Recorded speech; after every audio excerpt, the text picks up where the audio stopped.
All right, Maya, welcome to the show. It's been a long time coming. How are you doing this afternoon? I'm doing great. How are you doing? I'm doing excellent. Especially getting to talk anything LSU, but especially soccer, as me and my daughter are diehard fans, and specifically of yours. And that's why I said long time coming. To have had five guests from the LSU soccer team, but just now getting you, we've been watching you for years. So finally to get your story, find out what makes you the boss that you are on the field.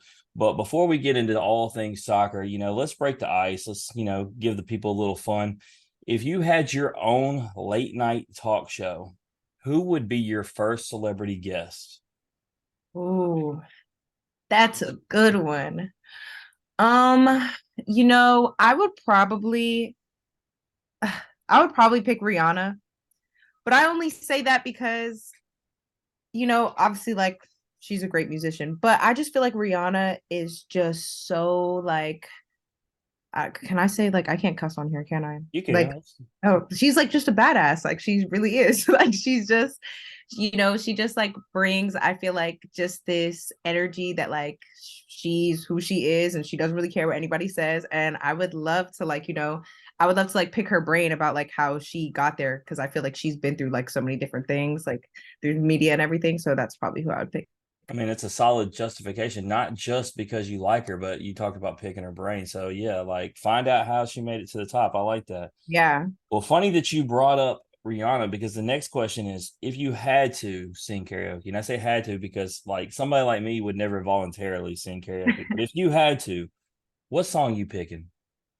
Love on the Brain by Rihanna. I figured the way Yep. that correlated, so perfect. Well, next time I'm down there, I'm gonna set you up and I'll make sure everybody has to hear you sing your girl. I don't know about that, but maybe. All right. So this is always the fun one when we ask the ladies to come on air. Who was your celebrity crush growing up? um, Growing up and to this day, everyone's so like surprised every single time I say this, but Jake Gyllenhaal. Yeah, I know it's like that's like not a typical answer, but I don't know what it is about Jake Gyllenhaal. I just love him. Like I just love He's a phenomenal actor. I watched Southpaw just the yeah, other day. So like, I mean, I get it. I like it. I can yeah, I get with really it. like him. I like different answers too. Like, so not typical answers are always good. This next one will be intriguing. When you're talking about athletes of your caliber, who is your all-time favorite athlete? Oh, there's so many good ones. Um, growing up, like I wasn't always a defender, so like I like used to actually like play forward and stuff like that. So like growing up, it was always Sydney LaRue, just Mhm. because like I just like felt like I identified with her, especially as like just like a black female athlete and everything. So like I think that that would be my answer probably because like I've always kind of just looked up to her, and I feel like she's like still playing now, like even after she's had kids and everything. So it's just like she's just like big deal to me. Well, you say you played defender. I'm gonna be honest with you, and we'll get into it later. There's some times where I've watched you live and I've wanted you to shoot the ball and you passed it, and I was mad at you. But we'll Yeah. but we'll get into that shortly. So All right. let's get into your story. Where are you from? I'm originally from like South Florida, like Fort Lauderdale, Miami area. Very, very nice area. As a matter of fact, if my main host was here, he lived down there some way. He'd probably know exactly where it is you were probably from. But with that, what's the family dynamics? I think I saw that you had a few siblings. Oh, I have triplet brothers. That's always, Triplet brother. yeah, that's always super fun to bring up. And everybody's always like, "Are you serious?" Older or But younger? younger, they're all sophomores now in college. Wow. So I mean, this is a first. You're like guest number 270, and we've never had triplet brothers. So I mean, explain to me what it's like growing up, with younger triplet brothers. Well, I kind of actually have to thank them for like this whole soccer thing because I was like in and out of like a billion different sports. And then like once my brothers were born, I was probably like three. And my parents were just like looking to put me into something, like get me really interested in something because like they just had like so much on their hands with my brothers just being born. So it was just throwing me into all these different sports. They tried basketball, gymnastics, all that, and I just loved soccer so much. So that was what I ended up doing. And yeah, like I feel like like when I was younger, we used to go into my backyard and one of my brothers would play goalkeeper and then I would play like 2v1 against them. It would be me against two of them plus like one of them playing goalkeeper. And it was always like, it's always just been, I'm like really close to my brother. So it's always been like real cool to like just have them. Two of them look like super similar, like twins. And then one of them is like fraternal. But yeah, I love And having do them. you look and do you look after them? You that big sister that looks after them no matter what. Oh yeah. So you talk about playing all these other sports, and I'm not surprised because if you look at your build and your strength and your power, like I mean, I don't think there's probably a sport that you probably couldn't try and play and be at least somewhat successful. So, with that, you said you played the other ones. What were the other ones you were playing and trying? My mom did her very best to get me into basketball because she actually played basketball. But that's probably the only sport that I'm like could not do. I just couldn't get basketball down. But other than that, like I was like really into track at one point too. Like I ran for my school and stuff and I went to states and everything. And I really enjoyed track, but track speed is just different than like like other sports speed. Like soccer speed and track speed are completely different. So like once you're running against people that are like they've been doing this for real like their whole life, like this is their sport, it's just much different. But yeah, other than that, I did like a little bit of gymnastics and cheerleading, but I wanted to get into tackles, so soccer was it. Yeah, that's an interesting fact that you brought up because my daughter is the same way. So obviously being a soccer player and she tried out track as well, and it wasn't the same thing. Like she wasn't very, but yet she can be like the fastest on a soccer field. It's something about, Yeah, I don't know, like because she plays backline like you. So something about when you have to get back and protect the house and get that ball, like there's yeah, something different than when you're just running on the track. So yeah, exactly. I get it completely. So, with that, you talked about doing track in high school as well. What high school did you go to? I went to Cypress Bay High School. It's like a really big public school. There was like probably like there's like 5,000 kids in my school, and like there was like 1,100 kids in my graduating class. But it's a public school, so it's like less known for like football and stuff like that. We weren't that great at football, but our soccer team is actually good. Our boys soccer team is good too. Man, 1,100. Like Yeah. usually, because ours was 600, mine and my co-host, and usually we don't have anybody that really, other than some of the ones from Texas, and the like the Woodlands type deal. Like, Yeah. we usually don't have people with bigger classes, but y'all doubled it up. That's a huge school, my Yep. God. Huge. So you could just not be there and nobody even know. Yeah, and like every single day you're walking around seeing people you've never seen before in your life, even though you've been going to school there for years. You're at like graduation and you've been to school with somebody for like 4 years, and they're like, who is that? Yeah, no, seriously. That is awesome. And so obviously before we talk about high school ball, I know club ball when it comes to soccer is so important. What club team did you play for? I played for Sunrise Sting. We actually were like at West Pines first, and then we went to Sunrise Sting. But me and Taylor were on the same club team, like since we were like 8 years old. Something new I didn't know. That's what's up. I do know she's Yeah. obviously from Florida being a guest on here, but did not know y'all played club together. That's awesome. So the fact that y'all are still together. So you were named to the best 11 for the 18U girls age group for your performance at 2018 U.S. Youth Soccer National Championships in Frisco, Texas. You helped Sunrise claim its first ever national title, led Cypress Bay High School to back-to-back district titles ranging from 2016 to 18. You helped Cypress Bay to a 47-7-3 record over the 3 years. Says your favorite soccer memory is winning the nationals as the member of Sunrise. So let's unpack all that and talk first, about that favorite memory. What was it like winning that national championship? Especially it was their first ever.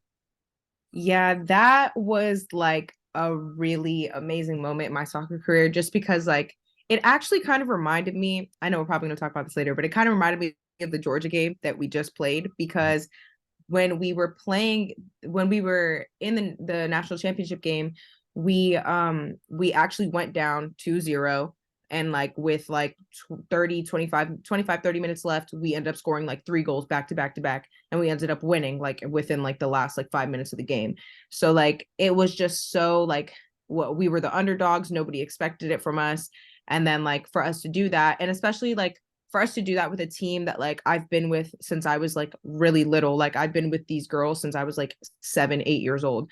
And it felt like we were just like working up to that every year. Like we would get knocked out in this game, that game, whatever. And for us to like make it all the way and win it was just like, nobody thought we could do it. So it was really an amazing Yeah, moment for us. it's always so much sweeter when you're the underdog, and Yeah. it's that resiliency, no doubt. So as far as high school, you talked about the level of competition. It may not have been as much, but you know, nonetheless, y'all were getting it done. Like I said, 47-7-3 record, district title. So obviously you're still doing your thing. What was that level of competition like? Obviously it's not going to match up to club, but was it easy, or like, did you actually get challenged?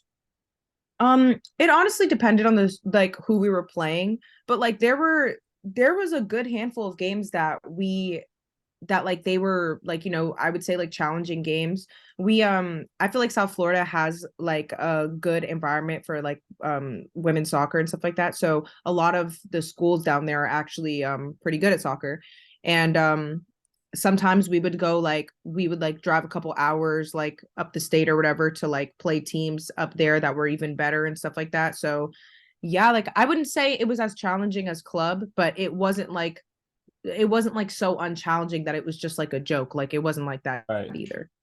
Well, and it's like that, right? Like, so we're from Memphis area, but she goes to high school in North Mississippi. She plays club ball for Memphis, but when we play teams from Florida, or we go down to Louisiana, or even if you don't even go club stuff or high school stuff, but like when she's went to ID camps and played with a lot of the local travel girls, like LSU being one of them, she sees the talent and speed. And I told her, I said, if you look nationally, we come from like one of the worst soccer areas in the country. So I was like, when she was going to, for instance, ID camp, happened to be on a girl from Florida who was the fastest girl she's ever had to deal with, and she was getting frustrated. And I said, that's what it happens when you're next level. This ain't home, baby girl.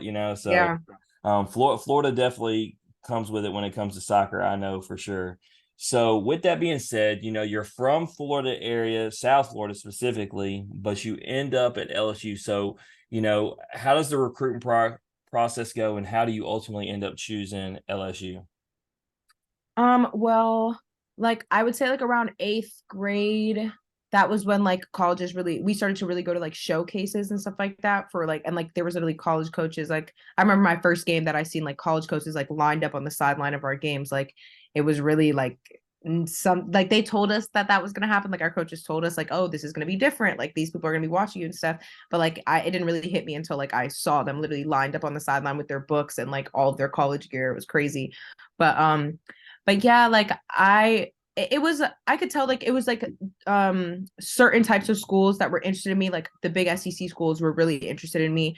There was a couple ACC schools, but I kind of like wanted like the big college environment. Like that was like kind of what I was going for. Like I just wanted to experience everything that it was to play for like play for a school that has like so much pride and passion for like their sports and their athletics. So I was like between like I had taken a visit to Auburn. I was really interested in Vanderbilt at one point. And I like just kind of I was interested in South Carolina as well. And then I'd taken all the visits that I was interested in taking, and I just loved my visit at LSU. Like I seen the way that like the fans at LSU like ride for their sports, Mhm. and like also like the campus is really pretty and everything. So like it just and like the girls were really sweet. Like it just felt like when I was there, it wasn't too far from home, and at the same time, like it didn't make me feel too far from home either. Like when I was there, so like I just felt really good about it when I was there, and I didn't really want to take any other visits after I went to LSU. Like I was kind of just like set on it. And so with you and Taylor having played together, did y'all do any kind of talking when it came to choosing school, or does that just happen on its own? We actually went on our Auburn visit together, and we went on our LSU visit together. So we went on the visits together, but we didn't necessarily like talk about what we were gonna pick, what we were gonna do. We talked about like, oh, I like this, oh, I don't like this, like or whatever about like whatever school we went to together because we also took the trip together. Mhm. But but we didn't like necessarily talk about decisions. Gotcha. So like she was surprised when I committed, and I was even surprised when she committed. Well, that's awesome that y'all end up being there. Obviously, two of y'all being my favorites on there along with Ramy. So that's, and the fact that you're from Florida, had I never researched that, right? If it's just based upon me going to the games, I don't know. You've embodied LSU so well. I would never think that like you weren't from Louisiana, and because you play with such pride and passion, like, it feels like somebody who's, representing their home state, their home Yeah. city. So that's really good. And so with that, obviously I've been to Fort Lauderdale a few times, been to Baton Rouge 1 million times. Like they're nothing the same. So was it any kind of a culture shock for you once you've like moved and set up shop there? Absolutely. It was so like I felt like the city that I'm from it's called Weston. It's like Fort Lauderdale, but it's like not Fort Lauderdale at the same time. Like it is literally like its own bubble. Like I I've never experienced anything other than like Weston, and it really is like a bubble for real. And when I got out here, I was like, oh, like this is like the real world. Like I never even knew this existed, really. And it was a culture shock, but I don't know, like I felt like I needed it because like I just was like so like I didn't even realize like, just how different like other parts of like, America are truly. Like I really felt like, where I'm from is how everywhere kind of is. Like, and that wasn't the case when I came here. So, I feel like it's honestly helped me grow a lot and like just given me like a new experience.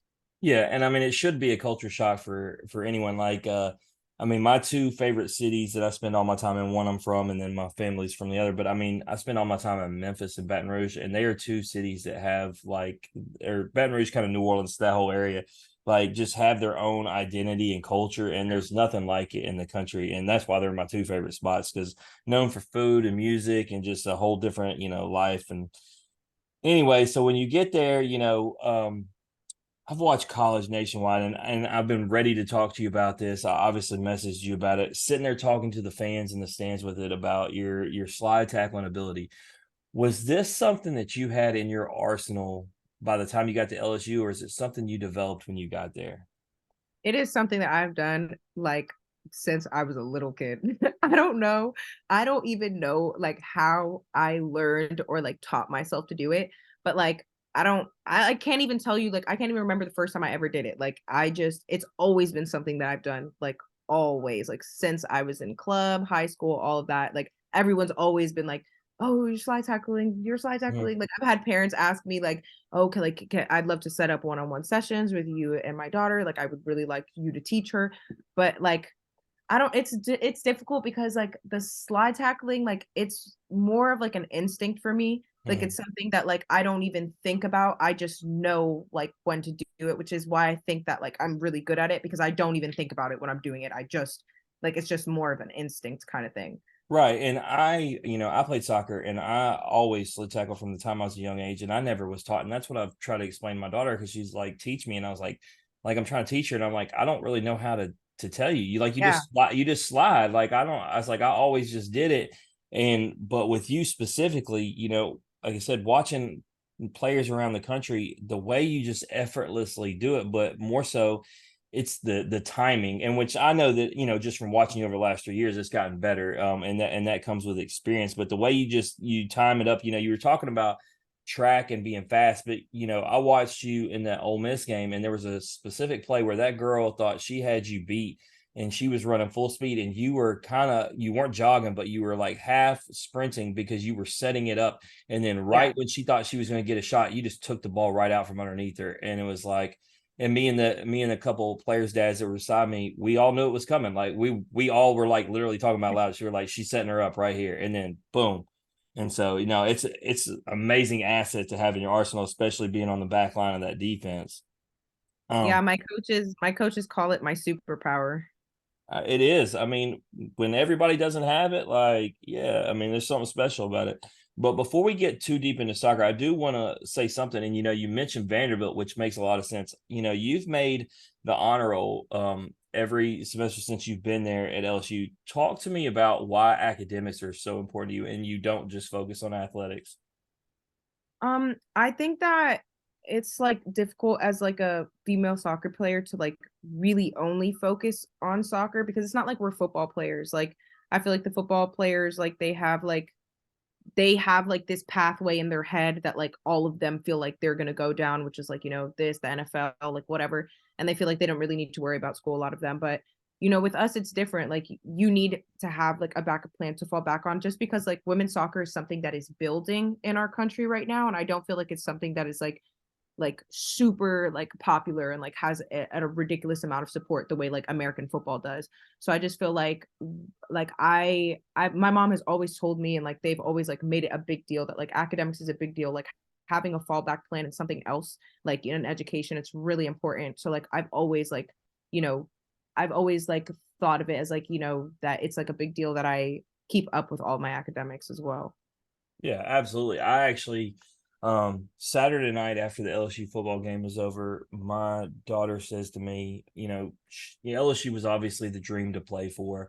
And, then she had a list of schools that were like kind of behind that, and she didn't really get those. And she's been getting D2 and D3 offers, which are very respectable. That's not to say nothing about it, but because she is the way she is academically, 4.5 GPA, she wants to be Yeah. in neuroscience, like, and so it was one of those things where she says to me Saturday night, would you be mad at me if I chose LSU or Vanderbilt, ironically that you brought that up, as opposed to playing soccer? And I said, you why would I be mad? I was like, you wouldn't ever have to ask me that. And especially if it's LSU, because you wouldn't have to ever convince me to come visit you. I'll be down there any weekend you want me to. But to your point about, the academics being the priority, and especially because, she knows she's not going to go pro, right? And like, so at the end of the day, it's about the education, and athletics is just something that, if you're blessed enough to play, you can. But, with it not being the schools that she exactly wanted, I understand it. Like, because you have these schools that you really want to go to,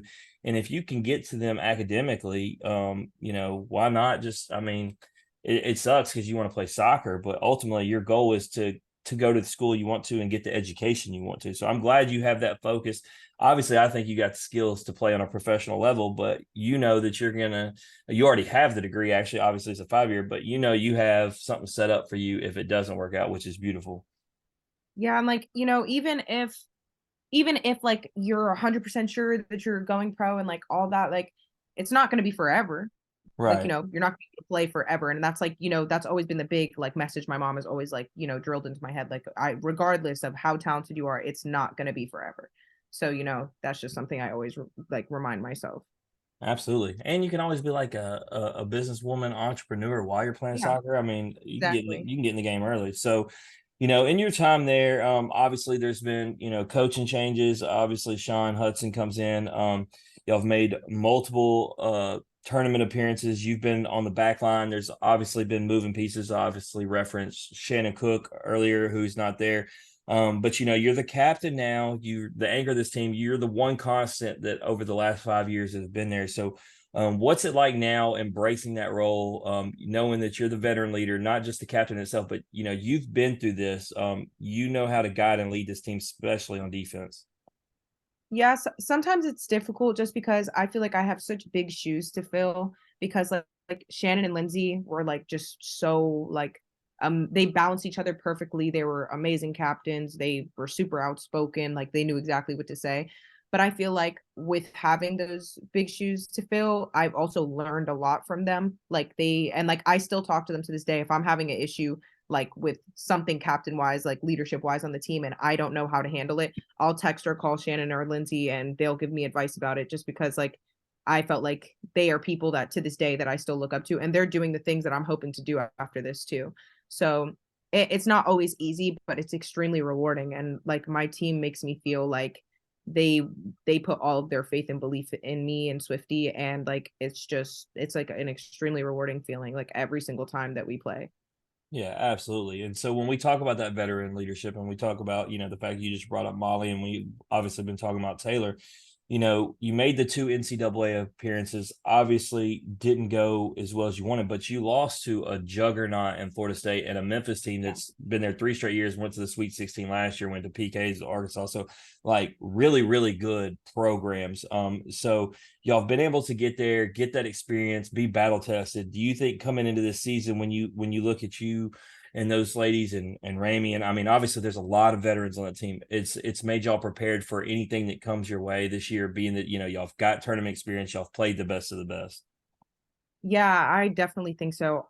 When we are not like we haven't been like extremely consistent this year, but when we are on, I would bet on us every single time. Like when we are put a 90-minute game together, like Texas, like I don't think like there's another team that could, stick with us, honestly. Like I would put all my money on us every single time.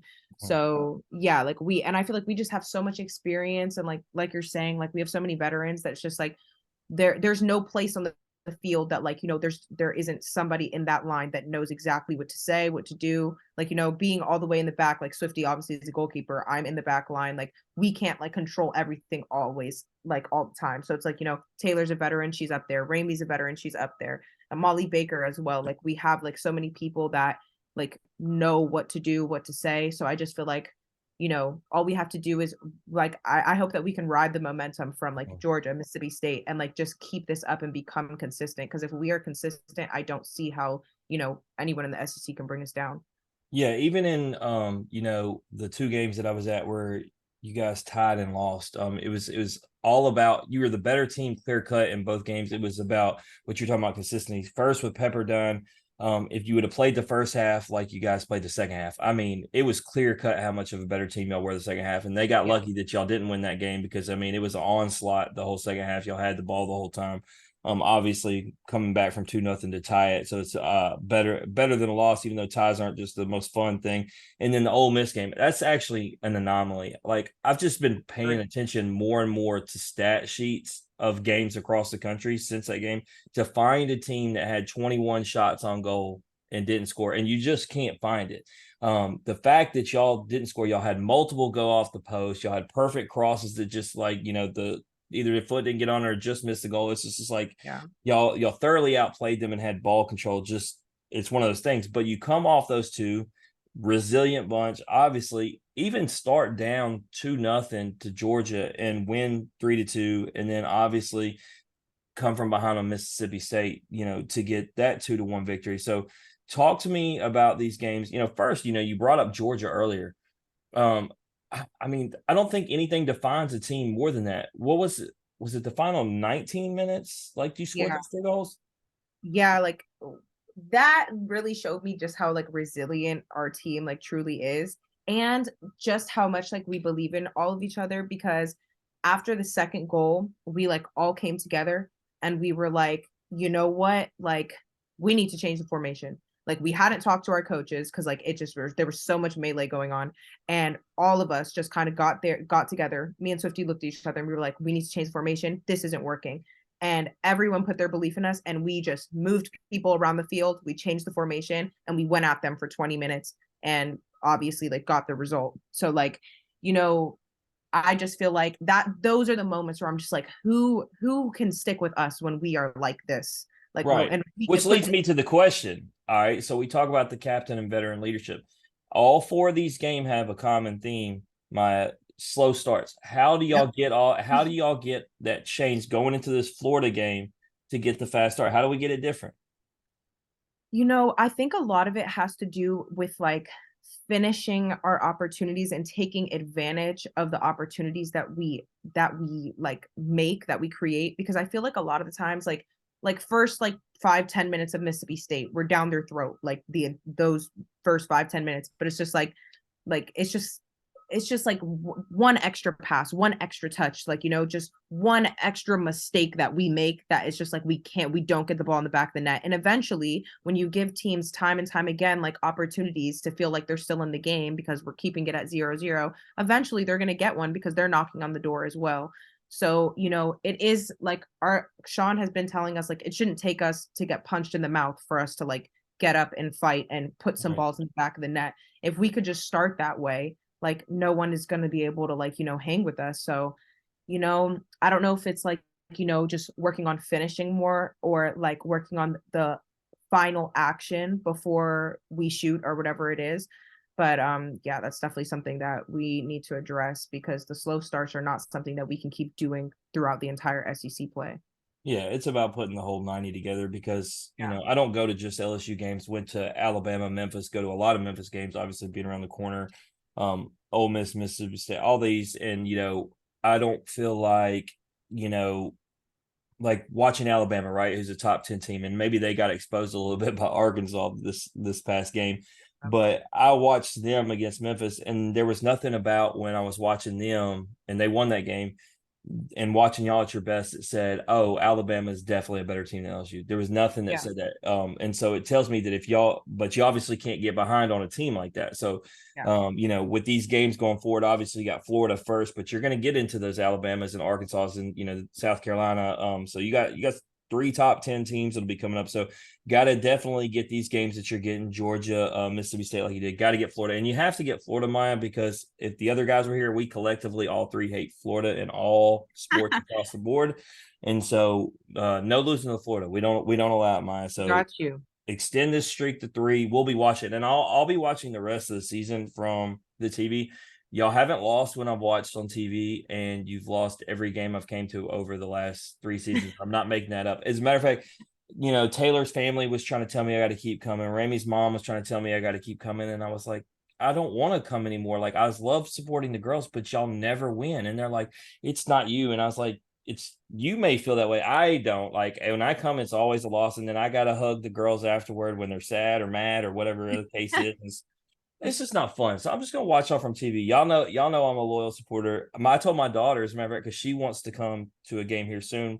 We're matching it up when y'all have a game, and I'm going down there for football or baseball. And I said, I'm just gonna drop you off at the field and let you watch, and you can come back and tell me about And the then you can watch from the TV on your phone. yeah, I mean, come back and tell me about how great it was in person too. So I'm not going to be there to put that voodoo on y'all. I'm done. I'm done with it. I won't do it no more. So, I appreciate you being so selfless. well, I don't think that. I'll tell you who has gave me grief about it. Molly has let me know that maybe I need to stay at home. Ramey's refusing. She's like, you got to come. Like we got like a little sibling thing going between me and her. I got the big brother thing, especially since I thought we were going to go to war 2 years ago when y'all were in Ole Miss. Obviously, we're not going to recap that, but you know about that crowd. Me and my Oh daughter, yeah. we were going to fight like 100 frat boys, but we'll move. We won't even bring that back up. As a matter of fact, we'll use that as a transition to get into our game that we play with every single guest called This or That. Get a little bit of your personality out there, fun, get away from the soccer field for a second. You down to play? Okay. Yep. All right. So would you rather have breakfast for breakfast or breakfast for dinner? Breakfast for breakfast. Boo. Man, I love some breakfast for dinner. I What's your also like breakfast for dinner, but I what's like dinner what for dinner what's your too. favorite breakfast item? uh Gotta be French toast. Solid. Gotta be French. Bacon would probably be my go-to, but I have no problem with picking French toast, especially down there in Baton Rouge. I go down on the Broken Egg, and I'll be getting that French toast platter. Ooh, You mm, know what else is good? Um, Biscuits and gravy. mm. Yeah. Especially, I'm gonna call myself out here. A night and drinking in Baton Rouge, biscuits and gravy soaks it all up. So, advice for anybody who takes that route. All right. Being there, you've been so many years at LSU, and you've been able to, I'm sure, take in many of these events. It is so much fun to go to the PMAC and watch women's basketball and gymnastics. Basketball obviously just won a championship. I'm putting all my money on LSU gymnastics winning all this year. They're absolutely loaded. We've had 4 guests from that team. I ask you, if you have been to both, what is more exciting atmosphere, basketball or gymnastics? Oh, why you gotta do this to me? They're Um, both electric. That's these questions aren't supposed to be. exactly. They're both electric, but I have to give it to gymnastics just because, like, watching those girls flip through the air and stick a landing is probably the most impressive thing I ever seen, ever in my life, like, ever seen another human being do. So, I get into a lot of arguments with a lot of guys because I cover college baseball predominantly, right? And so they say the hardest thing to do in sports is hit a baseball. And I tell every guy that says it, I used to feel that way until I started going to gymnastics meets in person. And I said, no, I don't even go with all of it. I start with just the beam. I said, I can't even walk across that 4-inch beam without falling, let alone do flips onto it and manage to stay balanced. And I was like, but anything, whether you're talking about bars or the floor, like I was like, gymnastics is harder to do than hit a baseball. I don't care what anybody says. I barely can watch them do that beam thing. Like it gives me so much anxiety watching them. But yeah, if I had to pick, it would definitely be gymnastics. The first time I ever cried at a sporting event in my life was last year for gymnastics, believe it or not. This grown man, Kaya is family. She's a four-time guest of the show. She's came up here and done an event for charity. And we paid her through NIL for character award and everything. Every time I go there, she's met me 3 times at the soccer field to watch a game. She did when I went down there to watch the Pepperdine game. And anyway, when she landed and buckled and ruptured her Achilles, and her season was over, and I thought her career could possibly be over, I was sitting there, grown man, wiping them away. I was like, I felt like that was my daughter out there. It hurt so bad. And the way it affected that team, it shows how close Yeah. y'all are on teams, because that team, the rest of the meet had trouble composing themselves. Like Yeah. girls were making mistakes, and you're always supposed to smile in gymnastics. They weren't like smiling. Like their captain It's just hard. went down.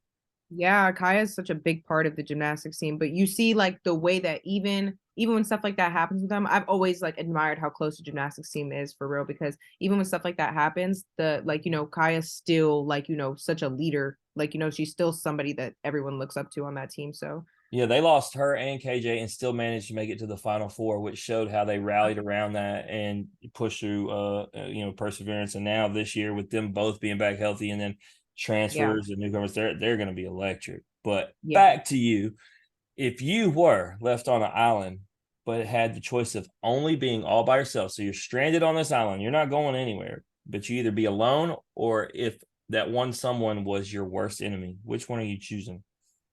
By myself. Absolutely. With no hesitation. You No don't you hesitation. wouldn't rather argue and fight with that person you hate? No. No. I don't hate anyone. First off, I don't hate anybody. But if I could like think in my head who I would say is my worst enemy, I would much rather be alone. I'm gonna tell you, Griffin Herring, LSU baseball pitcher, just won a national championship like a month ago, floored us with the first ever answer of he said he would pick his worst enemy, and he said then when he got to starving, he wouldn't have no problem eating them when he's hungry. And I was like, I'm all not gonna lie, right. that thought crossed through my brain But just you now, shouldn't and I was say like, it. But you nah. shouldn't But say you it. shouldn't say it. Exactly. His dad texted me after he heard the episode and said my son admitted to being a cannibal on air. Like, so yeah, it's one thing that, but it is a smart thought. This next one's going to intrigue me because I feel like I know the answer for you. But would you rather have a massive yacht or a private jet? What do you think my answer is? Massive yacht. No, I would rather have a private jet. I But feel I I feel know I why feel you like you want think to lay out by the water. I feel I like you do. I do. do want to do that, but I want to lay out by the water in various different, locations, and my private jet will get me there. I mean, there's no wrong answer in this equation. Obviously, Yeah. I want the yacht. I know it's going to take me longer to get to places, but I'm going to be sailing. And obviously, if it's a massive yacht, it means I'm rich. I got a group of people working, keeping it clean, serving me drinks. I'm gonna be all right. To be fair, I'm like, even though like I love the beach, open water really freaks me out, like really bad. Like I don't know why. Like I have like a weird fear of like open water, open ocean. So like Hmm. the thought of having a boat and doing all that, yeah, it kind of freaks me out a little bit. Not the weirdest fear at all, but just yeah, stay on the beach then. All right. So, favorite uniform: purple, gold, or white? I would have said white when we wore white top, white shorts, white bottoms, but we Mhm. don't do that anymore. So I'm gonna have to say purple, all purple. I do because my one of my daughter's uniforms and her kid is the all white, and I love it. And ironically, they because they're teenage girls, they switched it to dark bottoms for the certain Yeah, reason. And I was like, "What are y'all doing? Blue bottoms with the white top?" I was like, "No." Oh, yeah. but I get it. But yeah, I'm down for the all white. But when it comes to LSU's colors, right? Like obviously they symbolize royalty. You can't go wrong with the purple or gold. Like when we ask the No, baseball guys, they're like they get debatable, but they're like it's the same thing as we were talking about the yacht or the jet. There's no real loss in this equation. no, there isn't. All right, so the last question is the real tester. All right, so this year you can win the national championship. You can have that ring, you can have the hardware, or I can drop you off a duffel bag with $1 million cash right now. Which one you going with? And I'm gonna tell you right up front, It's like 50-50. You're like right now, like your guess number 20, like I think you would be like breaking a tie. Like, so I'm not gonna lie, this is not a difficult question for me. People are gonna think that like I'm lying, but I would totally win the national championship because I feel like I could make $1 million one day. I'm young enough that I could make $1 million one day anyways. And winning the national championship, like being like what, like the third team in the last year to win the national championship at LSU, and like we have never done that. Like that would be crazy, especially my last season. mm, Yeah, I'm picking that all day. I mean, it's one of those things. See, I'm older and got kids, and like money's always tight. Like, I give me the duffel bag, but if you ask me back then, yeah, I'd take that championship. We had like I said, we had the LSU boys on there. We had Gidry and Herring, and Gidry had his ring, and so he sat it on the table and he literally said, "If you put $1 million here next to it, I would take the ring." And I said, "It's easy for you to say. I didn't actually put the bag of money there, but Yeah.